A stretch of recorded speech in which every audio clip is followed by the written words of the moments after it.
Здравствуйте, уважаемые слушатели. Меня зовут Лужикова Ирина Васильевна, педагог-психолог регионального центра развития социальных технологий. И сегодня мы с вами будем вести вебинар, разговаривать на тему конфликта с ребенком, пути их решения. Так.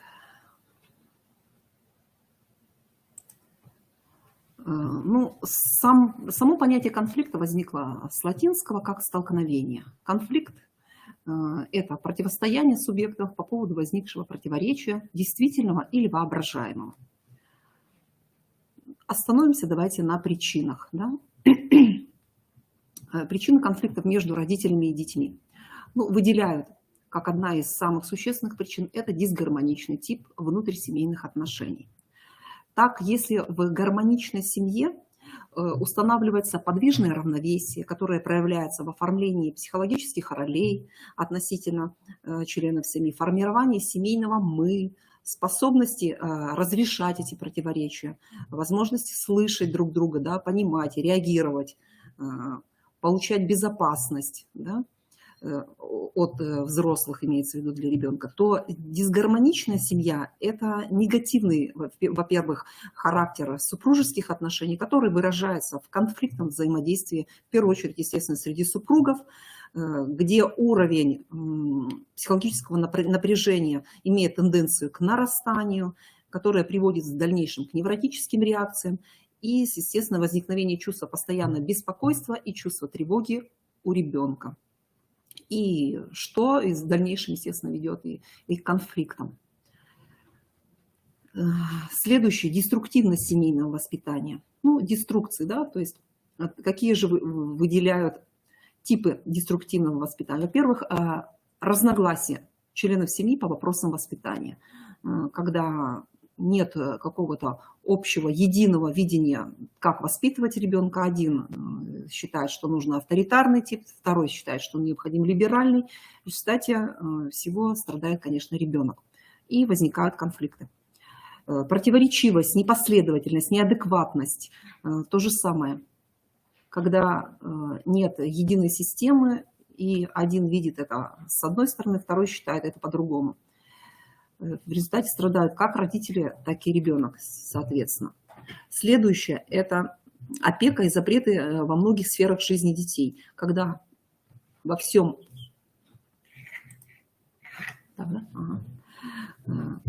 Когда гиперопека либо гипоопека, да, присутствует, то есть когда ребенку не дают, как говорится, дыхнуть, да, одни требования, одни обязательства и все подчинения – либо запреты во всем, да, постоянный контроль, что в дальнейшем также будет вытекать в конфликты, естественно.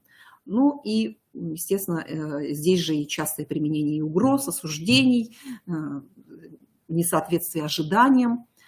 Это все сюда. То есть деструкции в семейном воспитании, которое идет от родителей, естественно.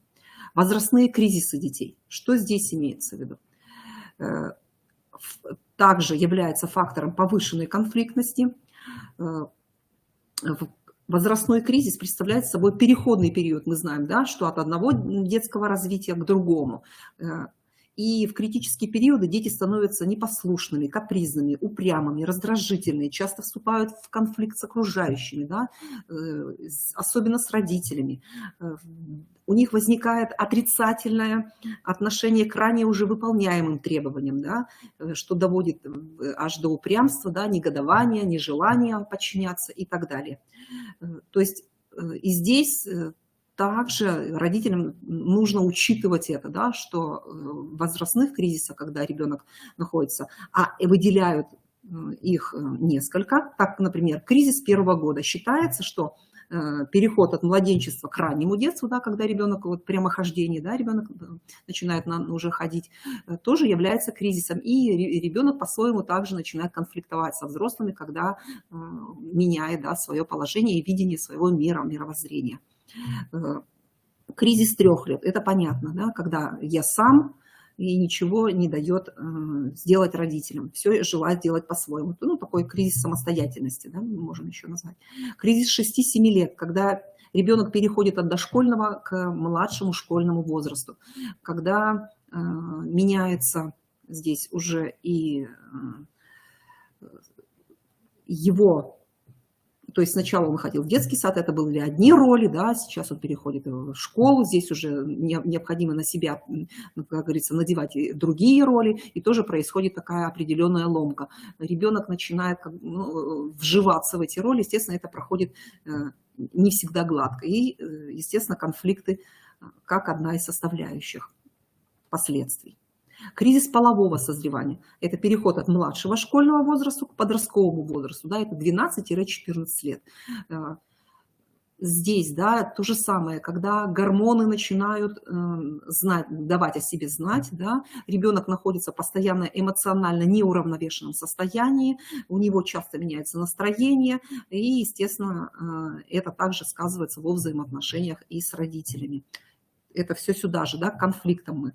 Ну, естественно, подростковый кризис – это 15-17 лет, когда ребенок начинает предъявлять себя миру, да, искать себя, собственную идентичность, собственное мировоззрение. И одна из главных причин, конечно же, это сепарация от взрослых. В результате, как последствие, естественно, это конфликты. То есть без конфликтов в этом возрасте, наверное, ни один ребенок не проживает этот кризис. Итак, это мы с вами обозначили возрастные кризисы, как одна из причин конфликтов. Следующее – это личностный фактор. Что здесь имеется в виду? Так, среди личностных особенностей родителей, которые способствуют, да, конфликтам с детьми, выделяют, во-первых, это консервативный способ мышления, да, когда родитель не может перестроиться на какое-то более новое видение современности, да, отойти уже от тех взглядов, которые там считались правильными, именно теми, которые нужно, да, то есть, а у нас было вот так, да, как любят рассуждать родители. То есть, вот опять-таки такой консервативный способ мышления. Сюда же приверженность устаревшим правилам поведения, вредным привычкам, да, употребление это алкоголя, наркотиков, курения и так далее. Авторитетность суждений, ортодоксальность убеждений. То есть это все к личностному фактору родителя. Среди личностных особенностей детей, здесь же, да, которые могут стать конфликтом между родителями и ребенком, выделяют именно это непослушание, да, здесь же нежелание, проявление, вернее, эгоизма, упрямства, эгоцентризм, самоуверенность, леность, все сюда же, да, то есть вот такие качества личности могут также способствовать тому, что возникают конфликтные ситуации. И если же делать акцент на тот возраст, когда больше всего и чаще всего возникают конфликты, это же, конечно, подростковый возраст. И здесь даже определенные есть типы конфликтов, которые случаются между подростком и его родителем. Конфликт неустойчивости родительского отношения. То есть, что здесь имеется в виду? Когда идет постоянная смена критериев, оценка ребенка, да, то есть ребенка постоянно с кем-то сравнивают. Сегодня критерий был один, завтра этот критерий меняется, и уже идет иное, да, то есть иная оценка, иное видение того или иного поведения, а чаще всего это личности, да. То есть неправильное такое относительно ребенка суждение. Конфликт сверхзаботы, когда перед ребенком ставится, например, сверхожидание, то есть ожидают, что он будет там хорошо учиться, хорошо со всеми взаимодействовать, все кружки посещать, быть самым умным спортсменом и так далее, чего чаще всего не случается. И естественно, отсюда тоже самое конфликт. Когда идет излишняя опека, когда родители для взрослого своего подростка считают важным знать все о нем, да, как говорится, от того, какие книги там он читает, какие записи он делает, до того, ну, это понятно, что, да, то есть, ну, слишком мелочной контроль, который тоже, естественно, выводит ребенка из себя, и в результате возникают конфликтные ситуации. Конфликт, неуважение прав на самостоятельность, то же самое, да, тотальность контроля, тотальность указаний. То есть ребенок в этом возрасте как раз-таки возраст сепарации, да, от взрослых, как раз он на себе примеряет вот эту самостоятельность и возможность быть в будущем уже, да, самостоятельной личностью, делать какие-то собственные решения, то вот как раз-таки вот это неуважение прав на самостоятельность и рождает конфликты между подростком и взрослым. Конфликт отцовского авторитета, когда родитель стремится добиться в конфликте своего любой ценой. Да? То есть в любом случае я добьюсь, чтобы ты меня услышал, чтобы ты сделал так, как я хочу. То есть опять-таки его назвали конфликт отцовского авторитета, что будет способствовать дальнейшим не очень хорошим взаимоотношениям и рождать конфликты. Как же ребенок реагирует? Реакция ребенка на конфликты. Ну, естественно, это оппозиция. То есть демонстративные какие-то действия негативного характера. Реакция отказа, то есть неподчинение требованиям, да, не хочу, не буду, хлопну дверью, уйдет и так далее, не берет трубку. Реакция изоляции, то есть стремление избежать нежелательных контактов с родителем, да, нежелание встречаться, избегать встреч и так далее, и так далее. Ну, то есть ребенок реагирует, естественно, негативно. И что уж тут говорить о взаимодействии и о каком-то доверии, да, между взрослым и ребенком. Итак, выделяют неконструктивные разрешения конфликта, а именно, когда выигрывает только родитель и когда выигрывает только ребенок. Выигрывает только родитель. Что здесь имеется в виду? Перед родителем одна цель. Необходимо ребенка победить, необходимо его сломать, его сопротивление, чтобы потом не сел на шею и не стал делать то, что он там хочет всегда. Ну, естественно, первый вот этот способ состоит он в том, чтобы эмоционально надавить на ребенка, да, накричать, пригрозить, подчинить своей воле. Ну и чаще всего это заканчивается тем, что там лишить ребенка денег, закрыть там компьютер куда-то, унести, вынести вообще, чтобы он не смог туда войти, силой там, если что-то случается на улице, утащить с улицы его, да, ну это чаще всего, например, дошкольниками случается, если. Ну, в данном случае у родителей в голове только одно – стать победителем. Второе, когда выигрывает только ребенок. Здесь, значит, мир любой ценой. То есть фишка такая у родителя. Ради блага ребенка. Лишь бы только не конфликтовать, не ругаться. Все, то есть сделаю все ради этого. Ну, естественно, чтобы быстрее сгладить ситуацию, снизить градус вот этого эмоционального напряжения, отказаться от собственных требований и просьб ребенку, уступить ребенку. Естественно, данный способ будет тоже неконструктивный. Какой же будет способ конструктивный? А когда выигрывает и взрослый, и ребенок. То есть только тогда конфликт считается конструктивным и, как говорится, в плюсе находятся обе стороны. И родитель, и ребенок. Что же для этого необходимо делать? То есть какие есть способы, какое есть для этого решение, как вести себя. Итак, 5 этапов конструктивного разрешения конфликта. Что за это этапы? Ну, естественно, чтобы начать разрешать какой-либо конфликт с ребенком, чтобы услышать ребенка, чтобы принять вообще его, да, родитель, естественно, должен находиться в эмоционально спокойном состоянии, контролировать собственные эмоции. И это условие для того, чтобы начать работать вот по этим 5 этапам, естественно. Что у нас не всегда бывает. Да, чаще всего родители от усталости, от того, что все накопилось, все навалилось, опять все сначала. То есть эмоционально начинают себя загонять в угол, и в результате все это выливается в конфликт с ребенком, где у одного эмоции зашкаливают, да, затем ребенок чаще всего тоже доводит родители его до того, что у ребенка начинается эмоционировать, начинают на все это. Ну и как результат это разрушенные опять связи эмоциональные, да, с ребенком, это недоверие, ну и неразрешенная ситуация. Ну, начнем с этих 5 этапов. 5 этапов конструктивного разрешения конфликта. Во-первых, прояснение конфликтной ситуации. Определить, что же является в данном случае проблемой.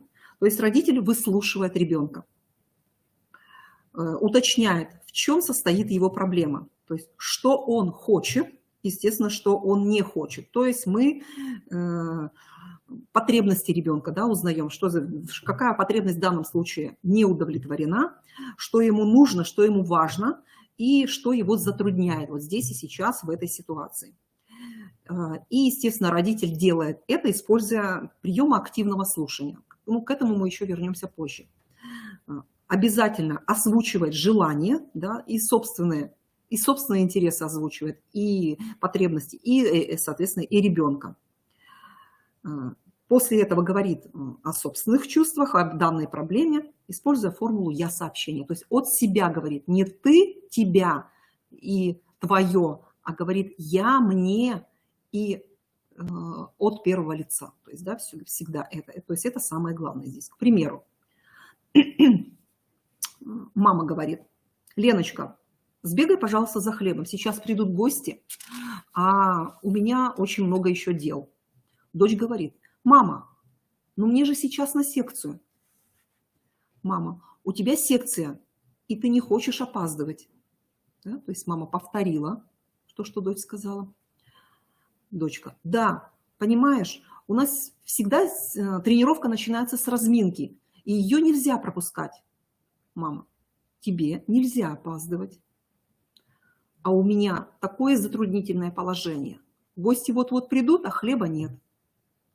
Да, здесь я-сообщение. Как же нам быть? Итак, таким образом, да, здесь все начинается именно с выслушивания ребенка. После того, как родитель убеждается, что он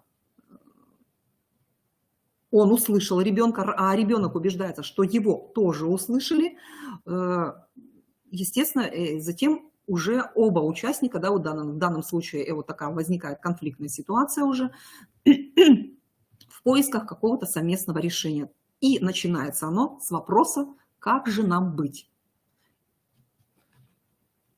Следующий этап – это сбор предложений. Ну, я как уже сказала, что этап начинается с вопроса: как же нам быть? Что же нам здесь придумать? Как нам поступить? Ну, естественно, после этого необходимо обязательно подождать и дать ребенку высказаться первому, предложить какое-то решение, да, если это несколько решений.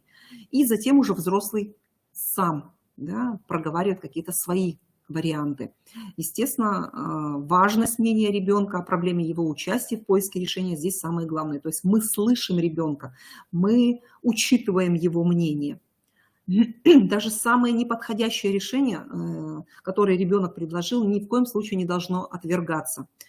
И сначала все мнения учитываются, они как будто собираются в корзинку. Если много предложений, то их, естественно, записываем, чтобы это затем можно было вычеркивать, да, когда уже перейдем к следующему этапу. К примеру, возвратясь с работы, мама обнаружила у 12-летнего Пети его друга Мишу. Мальчики делали вместе уроки. Они стали упрашивать маму разрешить посмотреть очень интересную телепрограмму, которая будет в 11 часов. Родители Миши разрешили остаться ночевать Пете в гостях. Однако мама очень устала и собиралась лечь в 10. Телевизор стоял у мамы в комнате. Кроме того, ребятам в школу. Ну и как бы не следовало нарушать режим. Как быть? Да? То есть, опять-таки, в этом случае возникает сомнительная ситуация, которая может перелиться в конфликт. И мама решила применить, опять-таки, конструктивный способ разрешения данной ситуации. Внимательно выслушав ребят, она попросила, ну, опять-таки, задала этот вопрос: а как же нам быть? И ребята стали предлагать свои варианты. То есть здесь вариантов очень много, естественно, я их озвучивать не буду. Даже самые нелепые варианты мама все равно включала, что поиграть там вместе до 11 часов и потом только лечь спать, там, да, в 12 час, что Миша останется у нас, или же поиграть вместе, а потом Миша уйдет домой, да, ну, то есть это уже тоже такая не очень позиция, да, хорошая, когда ребенок несовершеннолетний идет после 11 домой. Но даже все эти предложения, они учитываются, записываются и затем будут проговариваться всей, да, той командой, которая вот здесь, у них 3 получается ребят, и учитываются, естественно, все мнения. Переходим к следующему этапу. Это этап выбора приемлемого решения. Естественно, на этом этапе происходит совместное обсуждение предложений. Да? Стороны к этому времени уже знают, какие друг у друга интересы, какие у друга потребности, и помогают создать вот эту атмосферу взаимного уважения. Да? То есть, зная, что хочет оппонент, то есть какая его потребность, ну, удовлетворяется тем самым, да, когда ребенок проговаривает. Ну, естественно, здесь ни критики никакой не должно быть от родителей, не идти. В отношении, получается, вот предыдущего примера, который я вам озвучила, с мамой и мальчиками, выбралось предложение номер 4, то есть поиграть до 11 и лечь спать. То есть Миша остается в гостях. Если в выборе лучшего решения участвует несколько человек, то лучшим считается то, которое принимается единодушно, естественно, да, чтобы учитывалось каждого, интерес каждого. Естественно, этот метод был конструктивный, да, решение конфликтов, который мама успешно его применила. Важно, что бы оно показалось и маме, и ребятам в этой ситуации приемлемым. И что самое главное, важно здесь обратить внимание даже не на тот результат, к которому они пришли, ну а результат, естественно, устроил всех 3, естественно, это, а на процесс, который к этому их привел. Ну, во-первых, каждый участник был выслушан, это раз. Каждый вник в положение другого, это 2.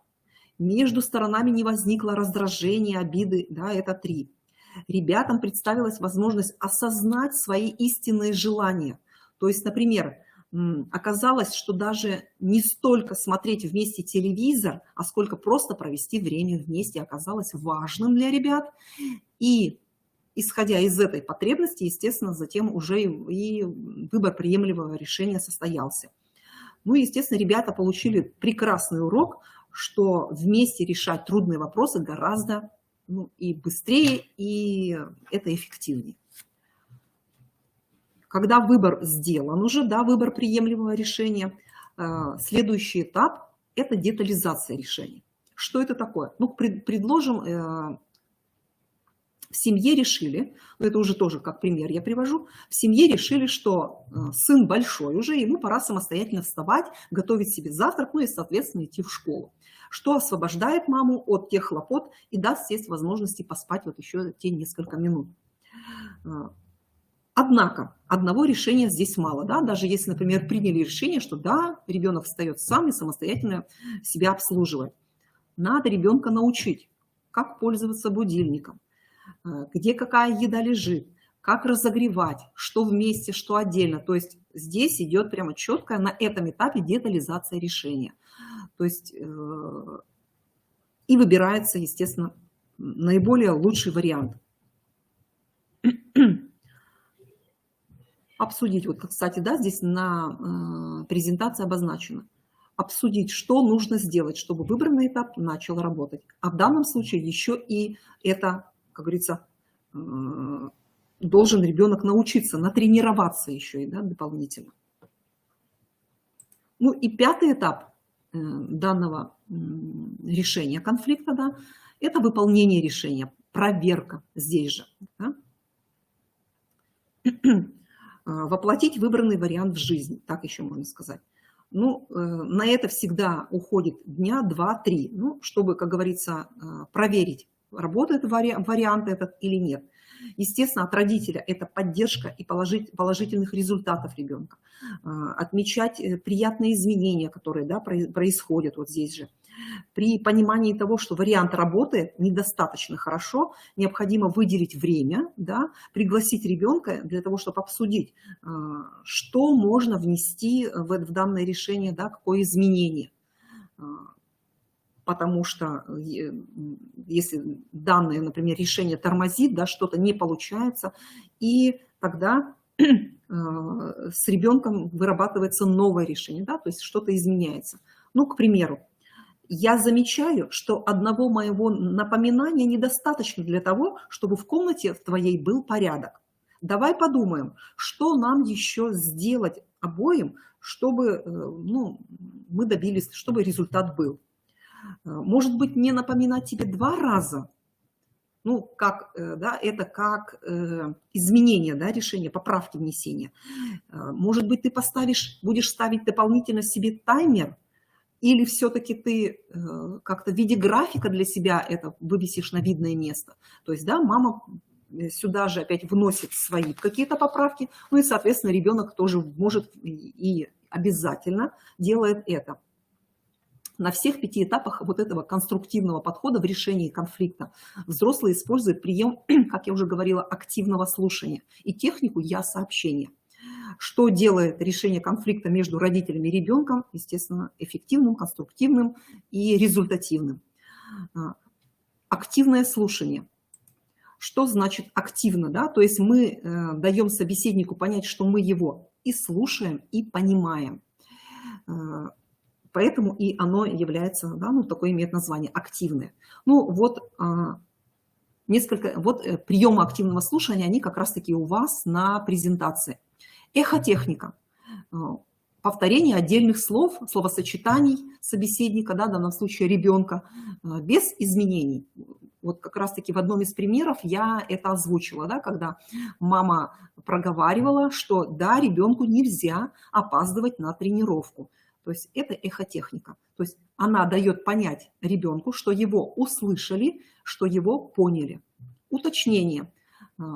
Не всегда в рассказе человек описывает все детали события, да, все свои переживания. И поэтому здесь даются уточняющие вопросы.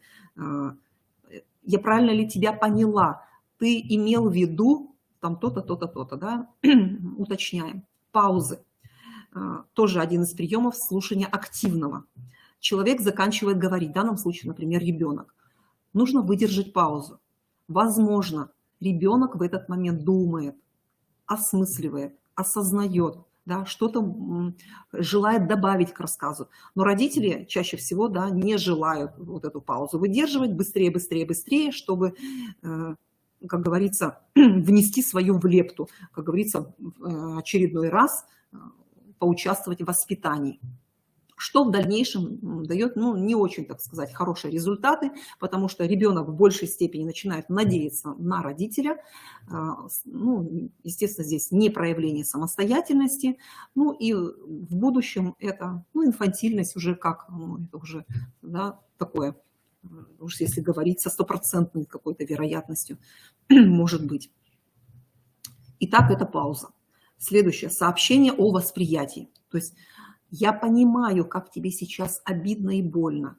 Тебе хочется поплакать, и чтобы тебя пожалели. То есть это как будто, другими словами, мы сообщаем собеседнику, что поняли о том, что он вам сказал. А в данном случае его эмоции и состояние. То есть сообщение ребенку, да, я вижу, тебе сейчас грустно. Я вижу, ты расстроен. Я чувствую, что тебе обидно там, да, ты в агрессии, ты гнев, хочешь, да, как-то гневно выразиться и так далее. То есть это тоже прием активного слушания. Развитие мысли.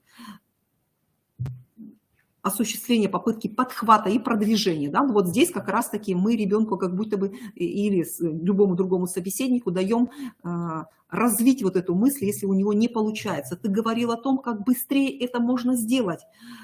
Это может быть, да, и то есть предлагаем какие-то свои уже здесь варианты. И опять-таки, да, в конце, то есть это так, то есть это я правильно поняла, я правильно это понял. Отражение чувств. Да, я вижу, это тебя волнует.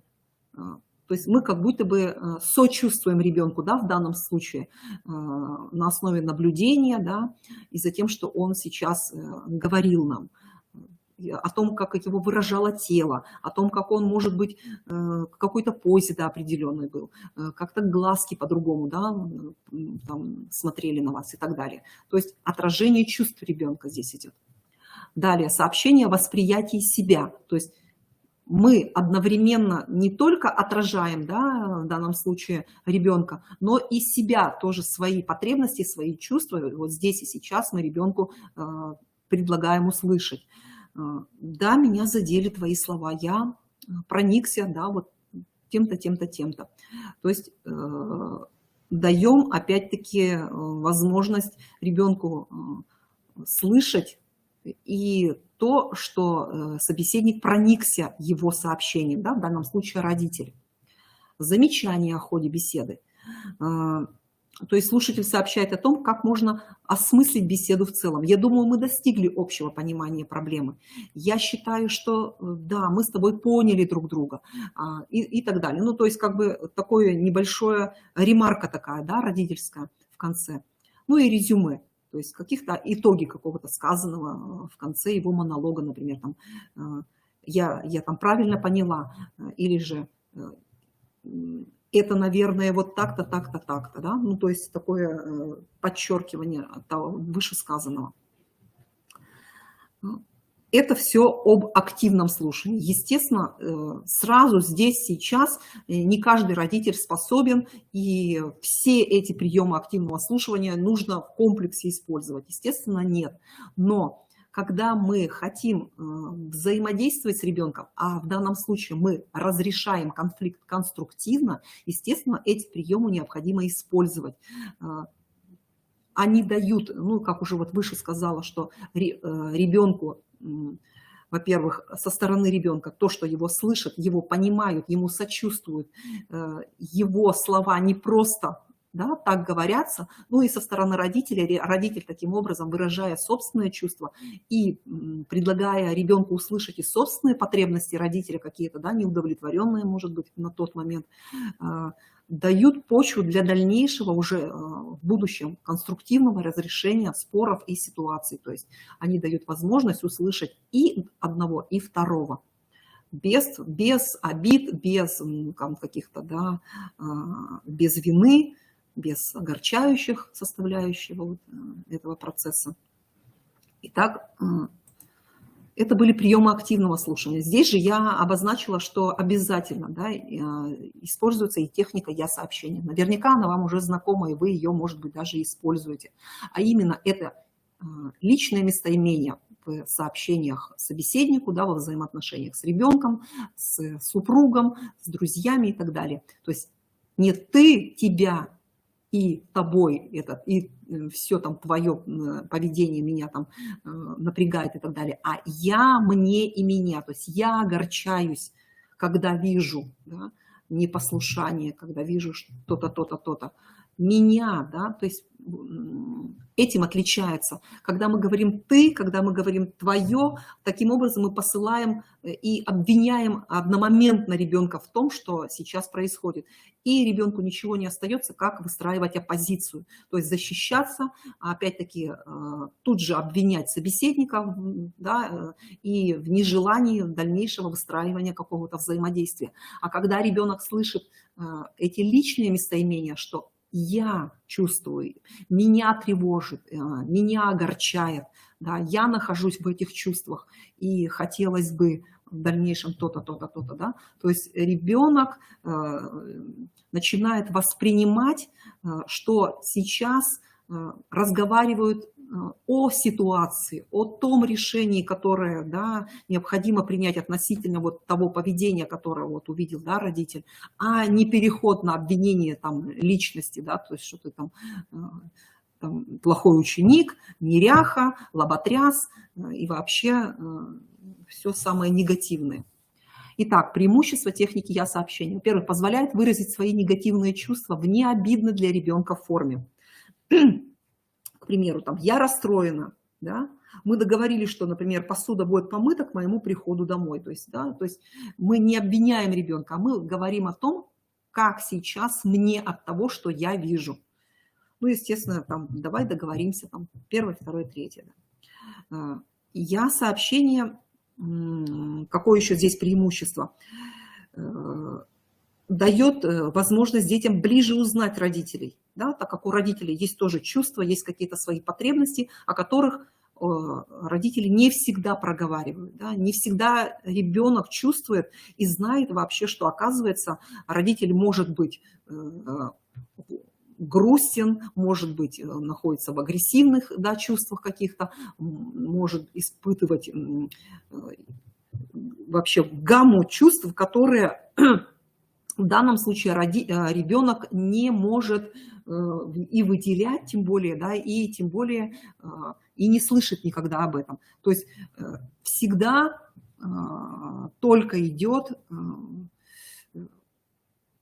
сразу же какие-то на личность переходы, да, от родителя чаще всего. То есть, а что происходит с самим родителем в этой ситуации, а каково ему, а что он бы хотел, да, например, в данном случае как-то, может быть, увидеть, проявить и какие-то свои, может быть, потребности решить в данном случае. А ребенок чаще всего этого не слышит. И поэтому вот это «я-сообщение», когда родитель от себя говорит, что «мне бы хотелось, я сейчас расстроен, мне тяжело, мне обидно, я сейчас хочу плакать от того, что то-то, то-то происходит», да? Давай договоримся, давай сядем за там, круглый стол и решим вот те проблемы, да, которые сейчас у нас возникли.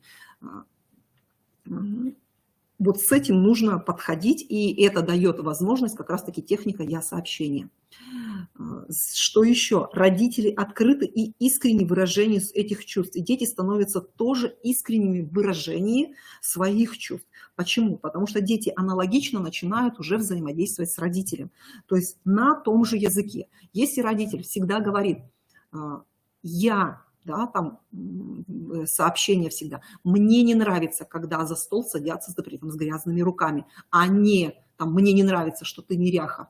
И вообще, что ты сейчас там пришел сюда, да, не помывший руки. То есть постоянно в обвинительном таком, да, наклонении по отношению к ребенку, то, естественно, ребенок будет всегда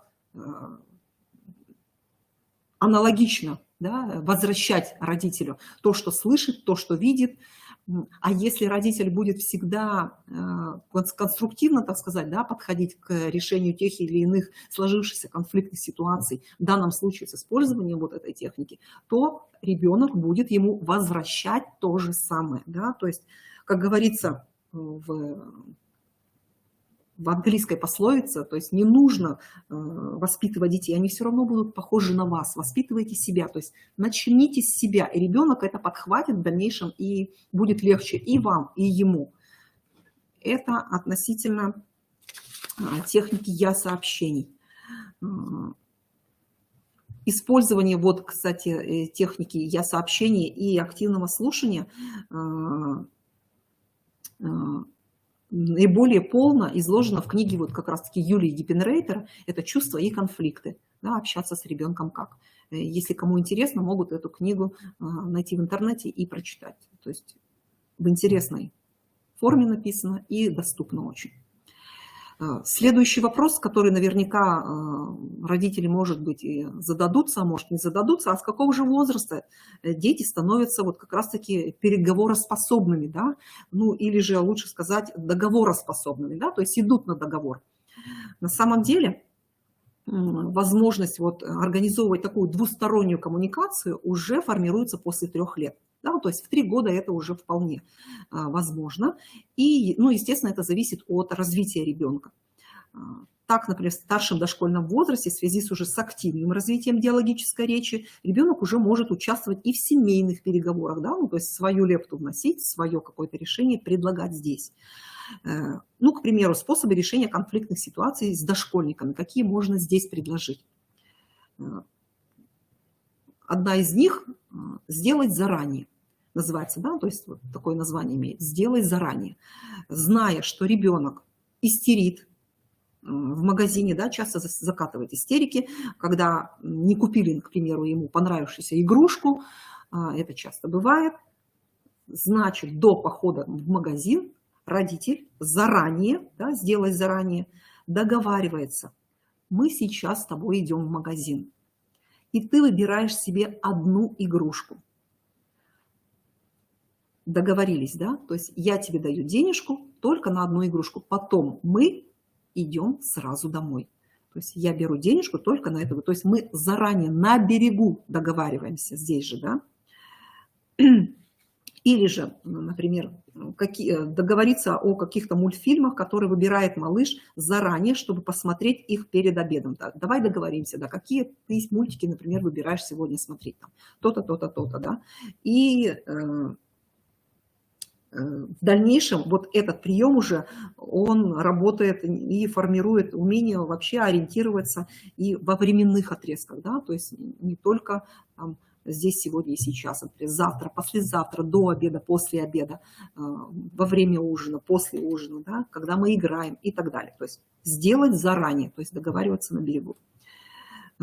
Использование посредника, тоже такая есть техника во взаимоотношении с детьми более младшего возраста. Например, ребенок не хочет убирать игрушки, да, и здесь можно использовать любимую игрушку ребенка и от ее лица начинать рассуждать, да, то есть мама берет эту игрушку, и игрушка становится посредником, и следующий монолог, например: тебе сложно убирать игрушки? Я сейчас тебе помогу.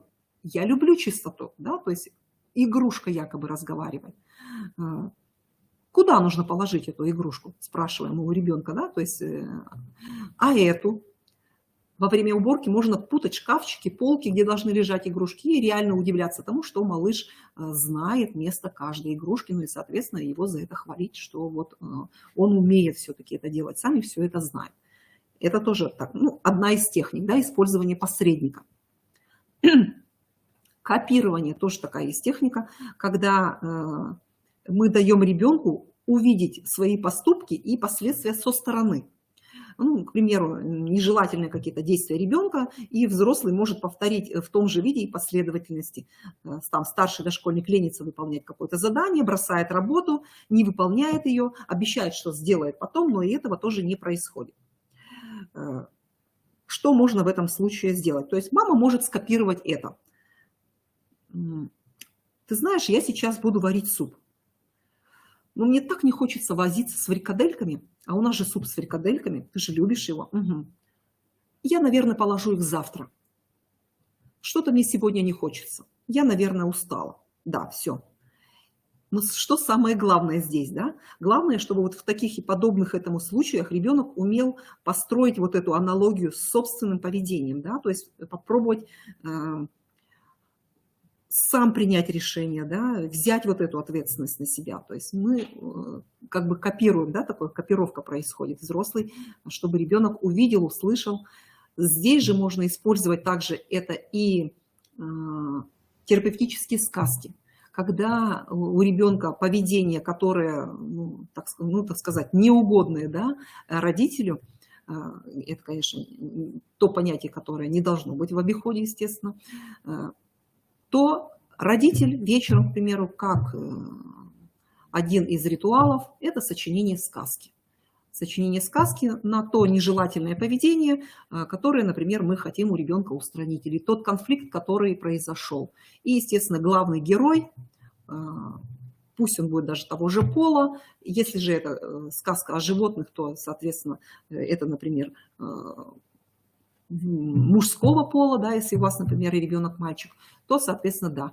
И ребенок через сказку начинает видеть, что же происходит с героем, когда он не выполняет какие-то требования, правила, например, которые были до этого уже приняты. Или же он когда к чему ведет непослушание, к чему ведет, например, когда ребенок не считает важным слушать то, что нужно в опасной ситуации, когда, например, да, выполнять какие-то определенные правила, которые ему говорили до этого взрослые. Ну, то есть все, что угодно можно через сказку пронести и ребенку предложить. Это тоже как один из приемов работы с маленькими детьми. Ну и чем еще хотелось мне закончить для снижения конфликтности в отношениях с ребенком? Ну, всегда помнить об индивидуальности ребенка. Естественно, что каждый ребенок, он индивидуален. С кем-то нужно один раз, с кем-то нужно 10 раз одно и то же повторить. Кого-то нужно обнять, кого-то нужно, с кем-то нужно что-то поделать. Да? То есть не забываем всегда, да, 5 языков любви, через которые ребенок как раз-таки взаимодействует с нами, взрослыми, и у кого-то из этих... У кого-то какая потребность, да, в любви, естественно, это тоже выяснять необходимо. Учитывать, что каждая новая ситуация требует нового решения, что, да, мы не вспоминаем и не заглядываем назад, да, что когда-то что-то было плохо сделано. Стараться понять требования ребенка, то есть что сейчас здесь хочет ребенок мне вот этим поведением своим сказать. Помнить, что для перемен нужно время, что не всегда, вот, которые мы с вами сейчас проговорили, те 5 этапов, они прямо сразу, да, это все произойдет. Естественно, для каждого нужно время. Что-то должно случиться там через, например, 21 день, только 21 тренировку. Противоречия воспринимать как факторы нормального развития, то есть, да, могут случаться противоречия, может что-то не получаться, пойти не так, и тогда мы снова возвращаемся на предыдущий этап, да, и начинаем все сначала. Проявлять постоянство по отношению к ребенку. То есть это не значит, что сегодня, если все получилось, и мы его любим, воспринимаем, да, и даем ему много позитива, а завтра это не получается, и мы уже все, да, он опять у нас в нелюбимчиках, да, можно вот так сказать. Чаще предлагать выбор из нескольких альтернатив, да, то есть выбора даем больше ребенку, одобрять варианты конструктивного поведения ребенка. То есть в большем случае мы замечаем те маленькие плюсы, а оставляем несколько в стороне, да, вот эти минусы, которые, ну, с которыми мы и работаем в принципе. Совместно искать выход путем перемены в ситуации. Уменьшать число нельзя, и увеличивать число можно. Да, сегодня это можно. Давай вот так-то и так-то. Да? Чем каждый раз слышать, что туда нельзя, это нельзя, и вообще ты ничего не умеешь.